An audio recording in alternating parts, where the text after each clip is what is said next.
Cooks Warehouse in Atlanta, cooking school director, which means I oversee a lot of our all of our public classes and events, and been with Mary for about 7 years now. Welcome. Thank you. Europe. I'm David Freeman from Kitchenware Outfitters. Tell Bruce I said hello. I will do that. In Savannah, Georgia. Thank you. I'm Pam Rupert Timmons from Beans About Cooking. We're in Bel Air Bluffs, Florida, and my husband and I run the shop together. Steve Fricke with Cooks Wares in Cincinnati. We have 2 locations, and that's about it. 2 stores. Yeah, that's good enough. My name is Dave West, and my wife and I own the Rolling Pin Kitchen Emporium out of Brandon, Florida. We have a cooking school and retail store. David. David Dunford, and I also work with Wendy at the Cooks Warehouse. David, tell us what you do at Cooks Warehouse. Events and corporate sales manager for the Cooks Warehouse, so private and promotional events. All right, I'm Beverly Tuller, or Bev Tuller, from Mary and Martha's in Columbia, South Carolina, and I own the store. One of the cool things we did this year was Memorial Day. We bought some flowers from a national, I can't remember the name of the place. We partnered with 2 other stores in our shopping center. We bought roses, and we bought 250 roses, and for doing that, they put 150 roses on the graves at Arlington. And so we handed out roses to our customers, and we didn't give out a whole lot because it's the first year we've done it, and we didn't have a whole lot of lead time. We weren't real sure how it was going to work out, but the people that came in and got one were very, very appreciative, and then we were able to, we went to 3 different cemeteries and put them on other grave sites of veterans, and it made the news, so it got us some free publicity, and it literally cost us $56 a piece. It was fantastic. And we do a cookout outside the store in the week before Father's Day, and we invite a vendor to come and help us with that cookout. In this case, we invited Big Green Egg to come. The distributor came and brought a number of eggs and their new gigantic egg and a blow-up balloon, and then we advertised heavily in using some different forms of advertising. So that's one. Then we'll do something for Mother's Day, and a different vendor will come, and we'll have a vendor-specific event that tailors to mothers coming in to be recognized specially. And I love that roses idea. I think I'll translate that into roses for mothers. 4 of the promotions, 1 a quarter, are knife sharpenings, and we tie together with a charity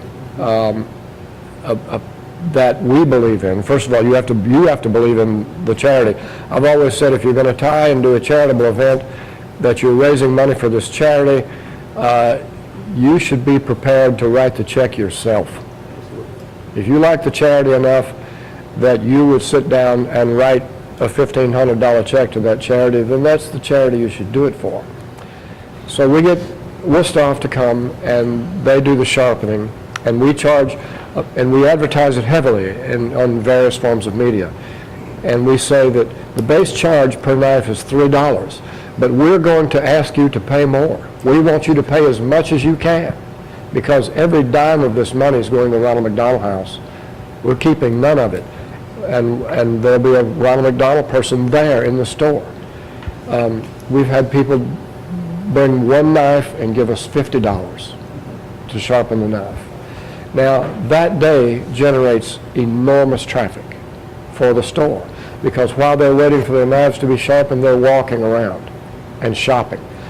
As part of the advertising, Ronald McDonald uses their email list and their advertising resources as well to promote the event. Is working with charitable events. We partnered with the Atlanta Community Food Bank, and we host cooking classes in our stores that benefit their programs and that sort of thing. And they're able, again, their marketing arm is they're promoting the classes to people that may not already know about us. We're able to attract, we're very fortunate here in Atlanta. We've got a lot of really well-known chefs Linton Hopkins and Kevin Rathbun and people like that, quite honestly, on maybe a day-to-day basis, coming in and teaching a cooking class or making an appearance doesn't really fit in their schedule of owning 4 restaurants and running that kind of an empire, if you will. But if it's for a charity, then they're on board, and they will tweet about it and they'll promote it, and that will help to drive people to us. And once they're in the store, we can talk to them about all the wonderful things that we have and that we do. Another neat thing that we've got coming up, and we've done this once before, that was really, really neat. We work with the Japanese Culinary Arts Network. I think that's what JCAN stands for. We actually have 3 Japanese knife forgers coming to our store, and we work with a local blacksmith to bring it like an oven and an anvil and like all kinds of tools over, and they literally set up a tent in our parking lot and forge knives as best you can in a mobile environment, But our knife sales for the Kikuichi knife line is off the charts, because you've got these knife forgers there, and what they will do is they will take their equipment and engrave the knife with whatever you want. So you can have your name, you can have, the Japanese character for warrior, or whatever it is that you want. They will actually etch that into the knife that you purchase that day. For us, and I can just speak for us, I think you have to decide what it is that you want to accomplish. Is it you want to spend a lot of money, you want to make a lot of money that day? Is it to get new customers? Is it to get new customers who will come back? How much are you willing to spend per customer in order to get them to come back? Or is it just but is it a charitable event that is a goodwill thing? And I said, once you put those in one of those piles for us, then a lot of things fall off the plate. It's very important to edit yourself and to narrow the focus and really figure out what you're trying to accomplish. Just to use something that Wendy was talking about before, we were launching Le Cruzet's stainless steel line.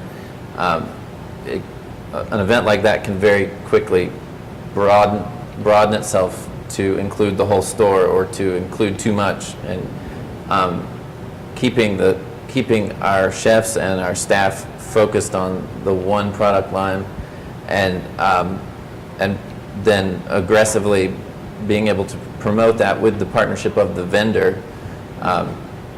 That energy is very important to create that buzz and the momentum behind it. So Having a partner or partners, whether that be the charities that you're involved with, whether that be the vendor that you're involved with, whether it be a local media outlet, whatever, the more people that you can involve, the easier it is to get the word out, and the easier it is to kind of spread all of those things that come along with an event, so that you're not trying to do it all. Just kind of keep your ears and eyes open on different ideas of what people are doing. Recently, I went with my cousin to a benefit for our local food bank, and now we're doing a food drive for them next week, and in conjunction with the demonstration, once again, to get out on their email list and their people to know about us, as well as bringing in, and I've got Progressive partnering with us on that. We've also done a big recycling event for ScanPan a few years ago, and it really works to just kind of keep your ear to the grindstones right now. I think creating or being aware of the story that a partnership provides to the public, to your potential customers, and how you can shape that story based on who your partners are, if it's a vendor or a charity or both. You just triggered something that happened to be at another event a few weeks ago, and one of the topics was Gen X and Gen Ys and millennials, et cetera, and how they shop, what they think about, what's important, and a charitable or a belonging to something is extremely important to them. And I think one of the challenges that we have as small retailers is that we want to try to do everything, and we can't. But the good news is we can do some things which the big boxes don't and can't. It can't just be about the charity or what you're doing. You've got to get something out of it. And whether that, it doesn't necessarily mean money today, it can be customers for the future, it could be a good feeling, it could be something that supports one of your customers.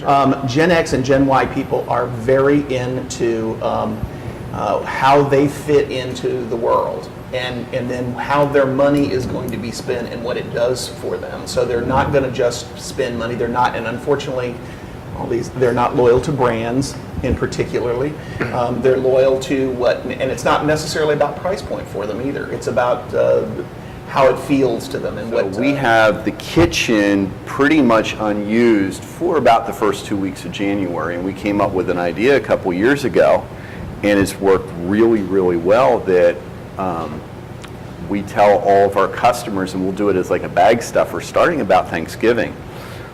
People are getting lots of new kitchenware stuff for Christmas. They already have stuff that it's replacing. Bring it to us. We'll take it to a charity. And we have partnered with 3 different charities, and we manually sort the stuff based on what charity it's going to. We partnered with a food bank. They get some of the really base stuff. We partnered with Habitat for Humanity because we have a very natural tie-in with them because our store manager, her husband is the CEO of Habitat for Humanity for Cincinnati. You do a vendor day once a year. At this point, we're doing it about once every other year. We did it so many years in a row that it started having diminishing returns. Oh, you got it from him? I got it from him. How many vendors do you We have try on and vendor day? get somewhere around 12, 10 to 12. The new partnership we started last year was actually with the city of Bel Air, and there's not a tremendous amount of things to do in our little area. It's very affluential, but we now do concerts in the park on Sundays, and I rent a booth there as a vendor, and we give out free lemonade, and I give them a coupon to come to the store, and on the side I set up like Luquay's citrus sprayer and anything that does with lemons, the lemon squeezer, anything it is, and they play with everything while they're waiting in line. And another one of the locals, she gives out free popcorn. Our line, everybody wishes they did it. We're always 200 deep because the smell of fresh popcorn is really good. The concerts are only like $5, and we get tourists from everywhere. And then we also help with like their summer camps. I go in and teach little kids fun stuff, not real cooking. And that's our new partnership, is actually with our city, because that gets us into the meetings, it gets us mentioned at the city council meetings, and those people go out and work that way too, as well as charity, but that's just a new partnership that we've done. Any number of ways. One of the great partnerships I think we have that we've taken on in the last couple of years has been a couple of farmers markets that we're involved with. Makes sense. It's people shopping in a farmers market. They love good fresh food. They like supporting local, all that kind of good stuff. So in different farmers markets operate in different ways. Some we're allowed to sell, but we always have a table or a booth. Sometimes we just get to talk to people and tell them about what we do. Here's our cooking class schedule. Come see us. Come take a class. You know, we have a class on summer vegetables coming up soon. That kind of thing. Some of them will actually allow us to sell, and we just have to be mindful that we're not competing with anyone there. So if you've got somebody that's a honey producer, don't bring your Savannah bee honey on site. And then at the Brookhaven Farmers Market, David was instrumental in this, is we actually drive they do chef demos once a month at the farmers market. And that is part of our sponsorship agreement, is that we facilitate and line up these chefs to come in and do the demos. The landscape of advertising and promotions has just been turned on its ear in the last 5 years. And I'll start by saying that I admire Williams-Sonoma. I love to go to that store. The way they do their layouts, the way they make their seasonal change displays, it makes me happy to go there. And also, I just, when I come to your store, I steal ideas. I mean, I'm just shameless. Using your computer that has your ISP name on it to read an article on some report out there, and popped up right in your article was a Williams-Sonoma ad. It's happened to every single one of you, and the reason it happens is because of something called behavioral targeting. And they have web searchers that are watching for people who look up your website.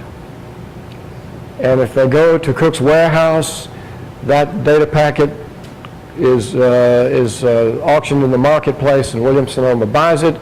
So then the time that the next place that person goes to read an article or look at a news story out on ESPN.com, up pops that Williams-Sonoma ad. It's just brilliant. We don't have the money to do that. But how many of you have ever noticed when you open up your telephone and go to your Facebook page that there's something there called suggested post? I mean, there are people advertising in your timeline. And you would be shocked at what that costs. It doesn't cost very much at all. Those are paid for ads. Like $10. Now here's the question I've got for you. What if I told you that it were possible for you to identify everyone within 50 miles of your store who has at some time or another clicked the like button for Williams-Sonoma? Is there anybody here that did not know that you could do that? There's a thing within Facebook called the Power Editor. There's many ways to advertise in there. You can boost. You've seen people do that. Boost this. You can do that. That's fairly useless. I mean, then Facebook has a way that you can advertise, and you can get some minimal slice and dice criteria for controlling demographics. But they also have buried deep within the bowels of their program Power Editor, where you can slice and dice it right on down to who voted Democrat, who voted Republican, who bought a car this year, who bought a house this year. Behavioral targeting. People that you can pick and choose your demographics based on behavior. So a behavior is clicking the like button. So one of the things that you can slice and dice is who clicked the like button for Sur La Table, who clicked the like button for Williams-Sonoma. Then you can build an advertisement, a suggested post, and you can pay for that. Get your checkbook out and pay for that, and have it show up in the timeline of the people who clicked the like button for your competitor. If your picture was clever enough, and it's got to be a picture of something your audience wants to see, not something that you feel puffed up and happy about. If it takes a picture of a puppy, then put a picture of the puppy. I mean, who cares what the picture is? Facebook, it has to be a cat. Okay, whatever. If you say to Facebook, I want to run my suggested post to this demographic of people, and I want to spend $20 a day for 7 days straight. That's not much money. That will reach an audience of about 40,000 people. It'll show up in their timeline. The landscape has completely changed. That it is, you have to evaluate. So not only do you have to promote it, so you got to figure out how you're going to promote whatever it is. Traditionally, most of us use email these days. Although when I sit back and look, because we moved locations 8 years ago, and I realized that we didn't even have an email list 8 years ago, and now we're at 16,000 people.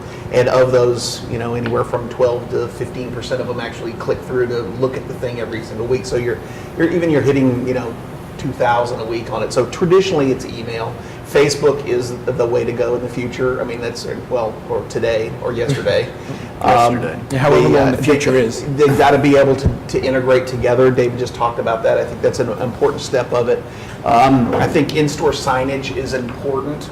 The in-store signage is also going to morph. It's not just going to be written signage anymore, whether that's on your door or at the cash register or shelf talkers. Shelf talkers aren't going to be CD players anymore. There's actually and I wished I could remember what the name of the thing was, but it's a little blob about this big, and it has all the information on it, and you tell your customers, here's an app to download if you want to, and as they walk by those things, it tells them what's in the store, and they opt into that because they wanted to. And you could put your own promotions in it. I think it's like 50 cents for one of these things.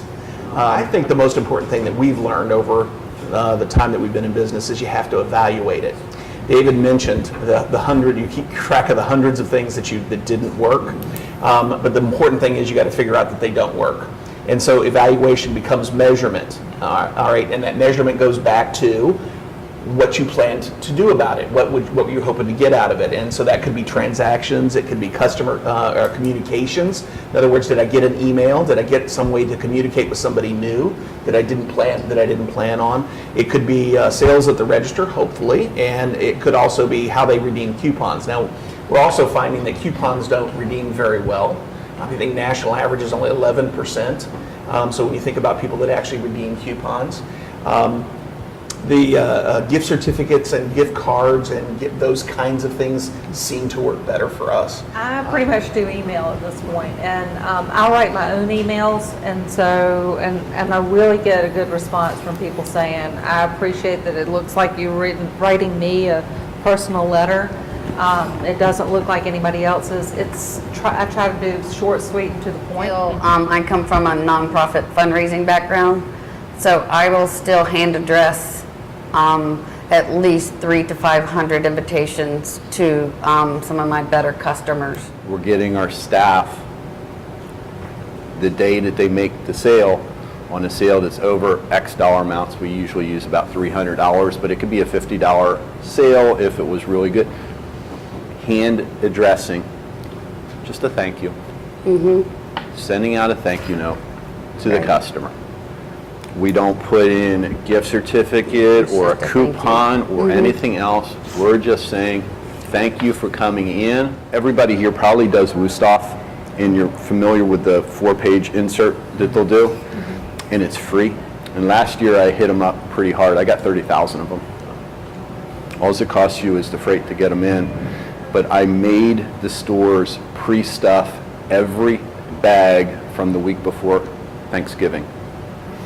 And every time that we had to get another case of bags out from the back, I had somebody pre-stuff it, and they were really getting tired of doing it. But I really went through all 30,000 of those. And it was the best turn on the items in the Wusthof flyer. And so it was one of those that you do 40, 50, 100 of them, it doesn't really count. But when you start getting into just making it happen, it really did track. That advertising has been turned on its head. They got to be entertained first. Exactly. Right. And so entertainment, you only got 13 seconds, and that's it. So entertainment is the key criteria for any advertising that you do. If you don't have an entertainment hook in that first 13 seconds, they're gone and you've lost them. So it is now entertain, educate, inform.